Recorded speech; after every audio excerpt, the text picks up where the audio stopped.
আসসালামু আলাইকুম সকল ভিউয়ার্স। আজকে আমার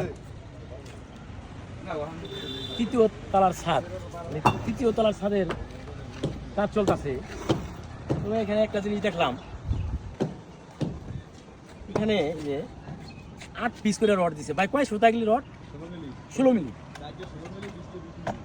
4টা ছিল 16 মিলি আর 4টা 20 মিলি। এটার মধ্যে 8টা, এই যে 5 এটার মতো, এটার মতো 8টা একই সিস্টেমে 8টা। তো আমি বিষয়টা বুঝলাম না, এগুলি এই দুইটার মধ্যে 8টা করে রড, আর এই যে এই সাইডে যে কলমগুলি হইতেছে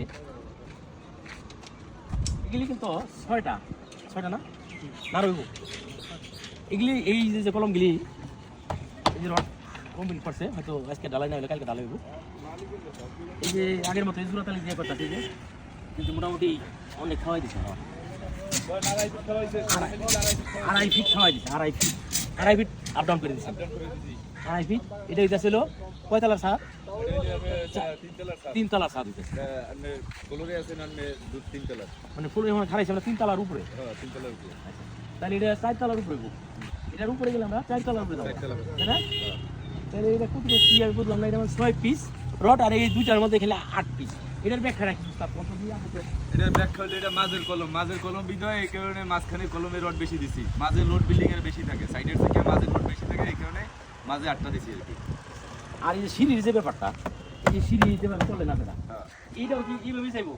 এরকমই চাইবো? হ্যাঁ, এরকমই হবে। এইটা এই যে রড তো দেখলাম হালকা রড দিতে না, এটা আপনার 3.5 ফিট আপনার সিঁড়ি আছে, 3.5 ফিট সিঁড়ি আপনার 11টা রড খাওয়াইছি, ঠিক আছে? সব 11টা, আবার বাইন্ডার আছে, সিঁড়ি এরকমই হবে। তাহলে এইভাবে নিয়ম মতো করতে নিয়ম মতো করতে আছে। যাই হোক দর্শক, আমার ইঞ্জিনিয়ার কন্ট্রাক্টর যারা কাজের অভিজ্ঞ লোক, আমি তো মনে করি বাংলাদেশে যারা পড়ালেখা করে ইঞ্জিনিয়ার হয়েছে, বিল্ডিং কনস্ট্রাকশন ইঞ্জিনিয়ার, তারপরে যারা কন্ট্রাক্টর, তাদের চাইতে সবচেয়ে বেশি ভালো বুঝে যারা এই সুদক্ষ মিস্ত্রি, কাজের দক্ষতা তাদের মধ্যে, তারা প্র্যাকটিক্যালি করতেছে।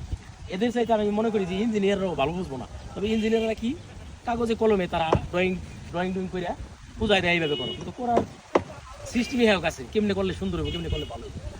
ভালো থাকবেন দর্শক, ভিডিও দেখবেন, ভালো মন্দ জানাইবেন। দীর্ঘদিন অসুস্থ, আমি অসুস্থ কারণে অনেক ভিডিও করতে পারিনি।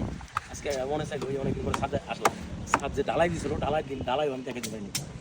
ভালো থাকবেন, আসসালামু আলাইকুম।